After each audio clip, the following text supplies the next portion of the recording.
Yep, hello everyone. Thanks for coming. So let's start, and we'll start with a short introduction about what checkpoint restore is.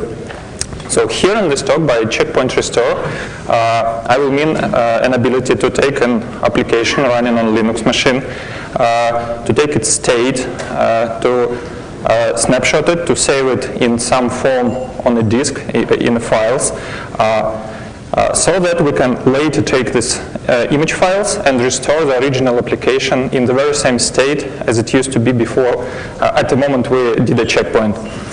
It sounds pretty simple, and this such an ability is a core technology for a variety of usage scenarios.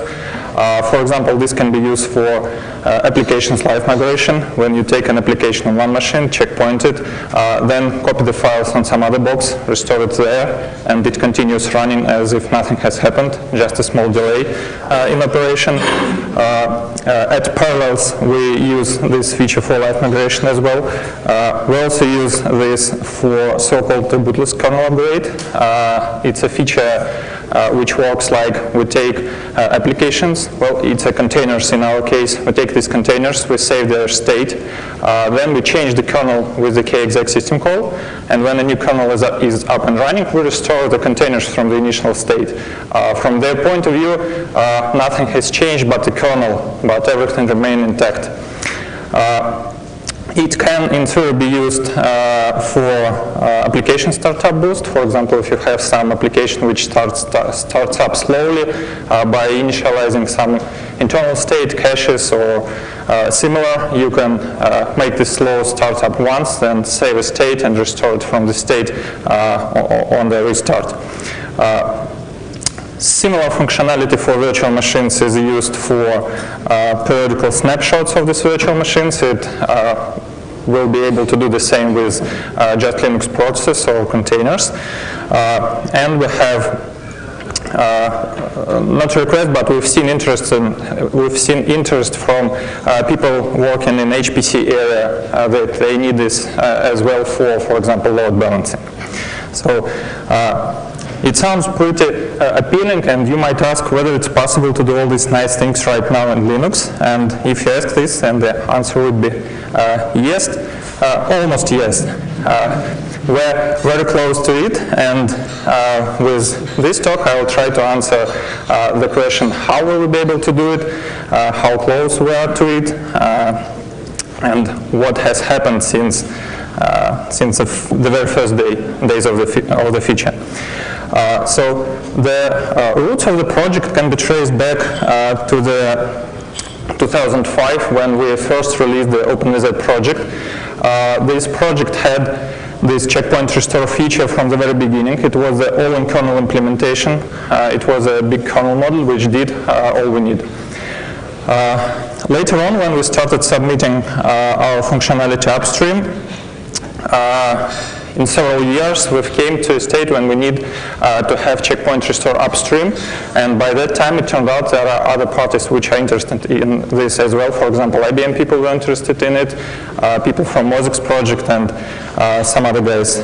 So we tried to do it together, doing checkpoint restore as all-in-kernel implementation, and in a couple of more years, a first more or less complete version which could do a lot of stuff was ready, and it was sent for review in the kernel mailing list. It contained over 100 patches, but the community decided that having this huge piece of code in the kernel is not the way to go, as it provides, well, as it leads to various bad things. Quite soon after that, we decided to try doing checkpoint restore in the user space, using the existing kernel APIs to read the state of the applications and to restore it later. However, while doing this, it turned out that some additional support from the kernel is required. We started sending patches, sending sources of the user space tool, and in the beginning of 2012, Linus decided that what additions we need to kernel are worth merging in. He merged the code, and it can be treated as a date of official project start. Soon after that, we released Crew version 0.1. At the end of the last year, we released Crew version 0.3, and now we're heading to the 0.4 release. What's our ultimate goal? The ultimate goal of the whole project. Let's consider you have an application. It can have various resources. It's virtual memory, open files, credentials. Typical Linux application has lots of them. There may be more than one application. Several applications can share various things to each other, for example, open files or even memory or many other stuff. These applications can live in an environment known as containers or namespaces or sometimes control groups. So what we want to do is we want to take the whole state of this picture to dump it into some format on a file on a disk, as I told. And this format should contain enough information so that we can later take it and restore the original state exactly as it used to be. To do this, we basically do two core stuff with the project. If we have an application and it requested for a kernel to turn it into some state, for example, it's called an open system call and obtain the file descriptor. In order to dump this particular state, we need to request for a kernel which files are opened by this particular application, or what other resources this application has, and in which state are these resources, how are they shared, what are the identifiers, and so on and so forth. Later, when we want to restore the state, this task is much simpler, because if this state was somehow achieved by an application, we can use the same API for doing this. With this, we started looking at what APIs does kernel provide. It can be very roughly divided into three big types of API. It's a proc file system, which provides a lot of information about application state, about its resources, and similar things. It's the whole set of system calls, and which is important. I'll get back to this later. There are two types of system calls. First set of system calls work on a project, on a process itself. For example, opens a file descriptor just for a current process. System call which gets supplementary group IDs. It also works only for the process which is calling it. So we cannot simply use that for fetching a state for arbitrary process. On the other hand, we have a bunch of system calls which work on any process. It accepts a PID value of a process we want to request for example, scheduler policy requesting or IO priority and similar stuff. And there is a subsystem called netlink, which can be used for fetching and restoring back the various networking configuration. We use it widely for network-related stuff. So we took all this API and used proc system calls and netlink for dumping the state, and used system calls and yet again netlink for restoring the state. However, it sometimes turns out that if an application requests for some resource and we're trying to request for a kernel for this resource, kernel cannot provide us this information. For example, there is a set of system calls about POSIX CPU timers. Application can start various timers that will send it the signals in some time. However, kernel does not provide any APIs for requesting what timers are set for a particular application. It doesn't provide any API even for this application itself to request which timers and in which state have I requested. And this happens quite often. So when this happens, what we do is we take this subsystem, think on how kernel API can be extended to provide this information, and submit a patch upstream. Then a regular process of discussing kernel contribution starts. We discuss it with maintainers, sometimes rewrite the code, sometimes redesign it from the scratch, and eventually the thing gets merged. On Restore process, the same thing happens when we try to restore a state in some particular of some particular resource or part of an application. We ask for a kernel to do it, and most likely kernel will, but sometimes it happens that kernel cannot, and typically it happens when we are trying to recreate some IDs in the initial value. For example, if you have a file descriptor, you can restore it at the initial value. There is a DAP2 system call which provides you the necessary facility. But if you want, for example, to create a process with a specified ID, there were no such API before we started this project. Kernel always generated the process ID, and there were no ways to guess what it would be. So what we do in these cases, we do the same. We take the subsystem, patch it, send the patch upstream, and so on and so forth. So the whole CREO concept was very well described by Andrew Morton.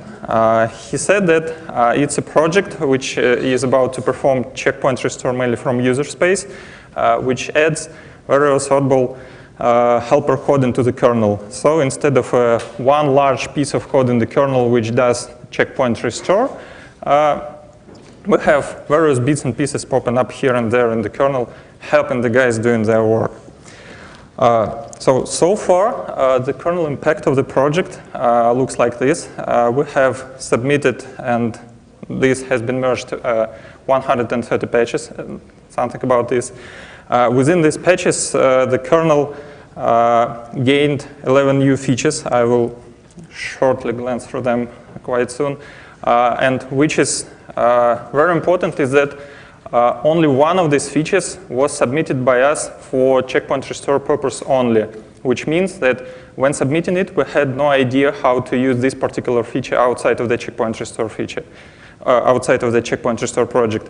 All the other features are project independent. It can be used by other tools, other projects for other purposes.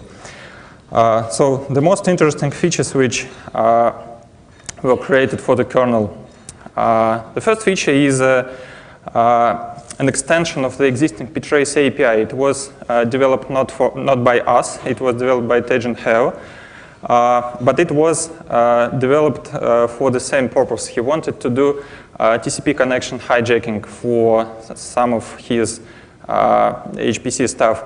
So what this feature is about, this thing allows you to transparently trap a process and do common debugging stuff on it, but in a way that it doesn't even notice that anything happens. This patch was pretty short. What it mostly did was technical and dealt with corner cases like a task was stopped or about to handle a signal or about to leave a signal handler or something like that. So with this feature merged, we'll gain an ability to take a process, trap it with a debugger, then inject it to it an arbitrary blob, and then force it jump into that code and execute it. This feature was called parasite code injection. This feature allowed us to use the whole set of system calls which worked on a calling process only. So we've gained the ability to call system calls that, for example, fetch SIG handler state with SIG action system call, to fetch supplementary group IDs, to fetch IO priority and, IO priority. Well, to fetch stuff which otherwise could be only requested by a calling process. This feature allowed us to do it. So we didn't have to invent a lot of APIs extensions. Another feature is the so-called KCMP system call. It's a system call which tells you, it takes two processes. It takes objects which are used by this process, for example, memory, virtual memory or open file or file system view, and it tells you whether the object used by these two processes are equal or the first one is above the second, or it's vice versa. It sounds pretty strange, but this system call is used by us to determine how objects are shared between the process. What we do is we just compare process pair by pair and sort the results, so we can see which objects and between which processes are shared. Before this system call, it was impossible to distinguish situation, for example, when the process opened the file, then did a fork. In that case, the file was shared between the parent and the child. It was impossible to detect this before the system call was merged. Another big feature that got merged through David Miller's networking tree is a so-called socket diagnostic subsystem. It's a netlink-based subsystem which dumps into a user space through a netlink socket very complete information about all the sockets in the system. For example, you can request for the SOCDIAG subsystem about which Unix sockets exist in the system. Please tell me. It will dump you a big blob in a netlink attributes format. It's a tree format. So you will find out lots of stuff about netlink sockets. So it can work on UDP sockets, on TCP sockets. Before this subsystem was merged, it was extremely hard to extend the existing interfaces of the kernel to get more information about sockets. For example, if you take two Unix sockets, they can be interconnected to each other. Existing proc Unix file does not contain this information at all, which sockets is connected to which. And adding a new field in this file was impossible because it might break existing parsers. Adding a new file would be not an option because if we want to know more information, we would have to add the third file, the fourth, and so on and so forth. With this netlink extension, it's possible to extend this information easily because netlink attributes format allows extending without breaking existing readers. So with this feature merged and with a patch accepted by Steven into IP route to tool, it's now possible to run SS tool from the command line and find out which Unix sockets are connected to each other. It was not possible before this feature. Sorry. And another very interesting feature of Creo is so-called TCP repair mode. One of the goals of the Creo project is an ability to take one end of a TCP connection to save its state and to restore it later somewhere so that the other end of the TCP connection that might be even on another machine doesn't notice this happens. It is used for checkpoint restore, of course, and it can be used for sockets failover. In particular, HP guys came to us after this feature was merged and discussed the details of it. The idea of the TCP repair mode is very simple. We call a socket option system call and tell to a TCP socket that it's turned into a repair mode.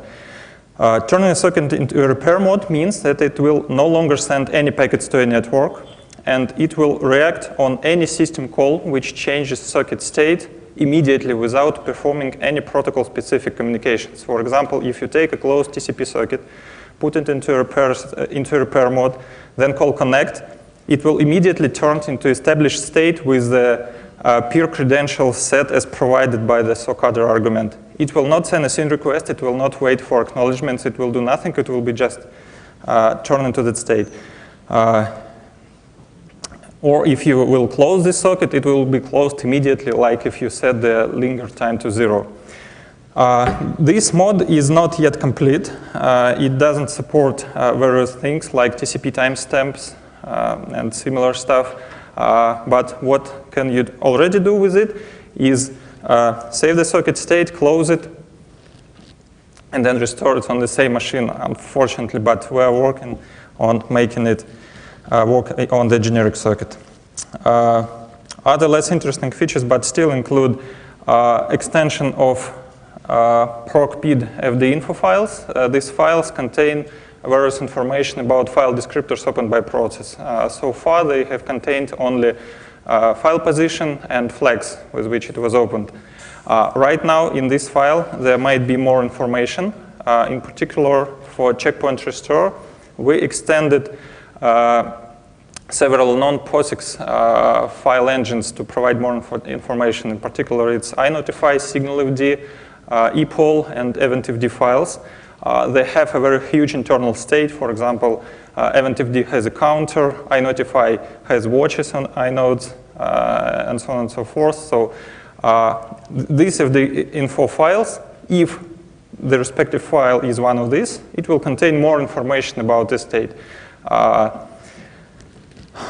Another feature is map files directory in procpid subdirectory. It was introduced to help us dumping process mappings. The problem we were trying to solve was if a process maps a memory with a map system call, kernel doesn't provide us enough information about this mapping. Yes, there is a procpid maps file and smaps file, but it doesn't contain two very important things. First, it doesn't contain any information about which mappings are shared with which. You can have shared mappings between different processes, but neither maps file nor smaps file will tell you about this. Another problem is that a file path sitting in the procpid map files is not a reliable identifier of a file. It's a path to a file that the process used to map when it mapped it. Since that time, things might have changed, mount points might have changed, some parts, I don't know, symlinks maybe reset and so on and so forth. So the path you see in map files, in maps files, might not be the file that is really mapped. So what we did is introduce a map files directory. It contains the symlinks on the files which are really mapped. And this symlinks works the same way as the procpid directory.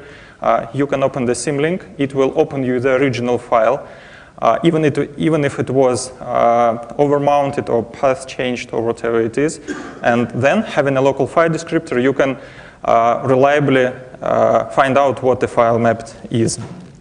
Plus, with these symlinks, we can compare the original files, and if they match, this means that the mappings are shared between each other. Yet another feature in the networking subsystem is a socket picking offset.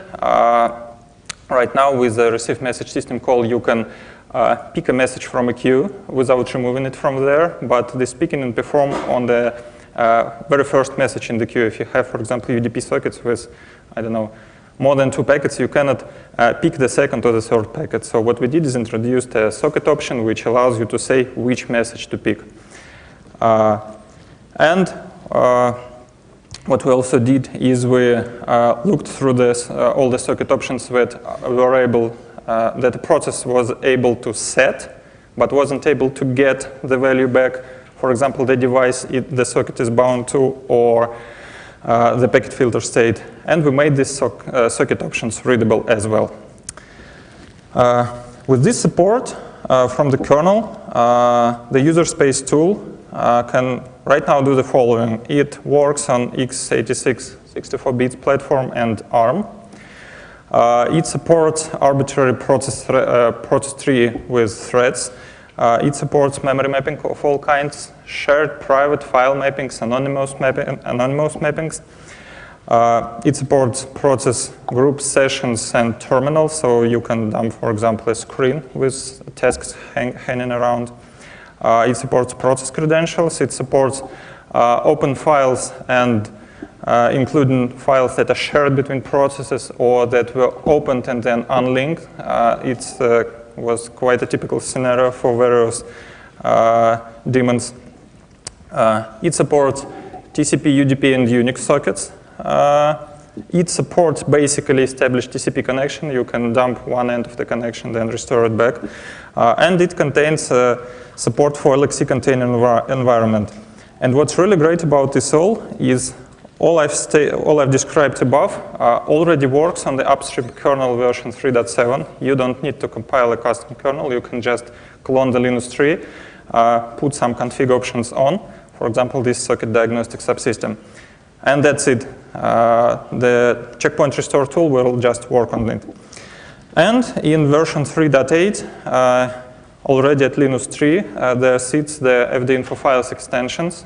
So once the 3.8 is out, you will be able to work with non-POSIX files such as iNotify, SignalFD, and similar stuff. In order to make sure it works, we use two two ways of testing it. First of all, we have a big set of unit tests. It's called ZDTM. It's an acronym from Zero Downtime Migration.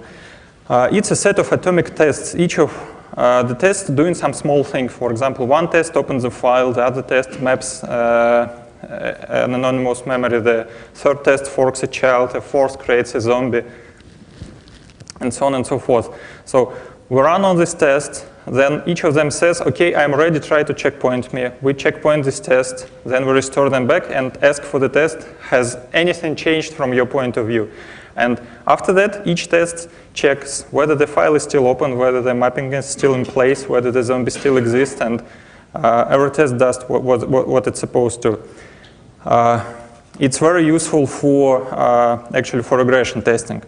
And to find out new things to support first, we from time to time take some real software and check whether Creo tool can work on them. So far we have tested Apache, MySQL, we've tested kernel compilation in 8 threads with Make and GCC, we've checked charring the kernel source tree, we've checked SSHD with connection to make sure that TCP connection repair mode really works, at least on one machine. We've checked screen with top and other tasks running inside to check terminals, because terminals are very tricky. We've checked VNC's server with the screensaver and the client connected to it. So client saw that the animation stopped for a while we did a checkpoint and restore and then resumed without any interaction. We checked Nginx with MongoDB under some Mongo benchmark load on it, and we have recently checked an Oracle server to survive checkpoint and restore cycle, but it required quite interesting kernel tweak, so it's not yet in the official repository. Now a few words about integration. The project is currently developed by Parallels as a sub-project of the OpenVZ. We have plans to release OpenVZ with Creo integration quite soon, so that Creo will be the main checkpoint restore engine for OpenVZ, not the kernel version we currently have. We have people from Huawei came to us some time ago telling that we want to use the project, but it lacks support for file logs, so here are the patches, so we had contributor. The user space tool now sits in the request queue to be included in Fedora 19, and it sits in Debian Unstable repository to be included into the distribution sometime soon. Our nearest plan include, of course, growing the community, because there are lots of things to do and quite a few people to do all of this stuff.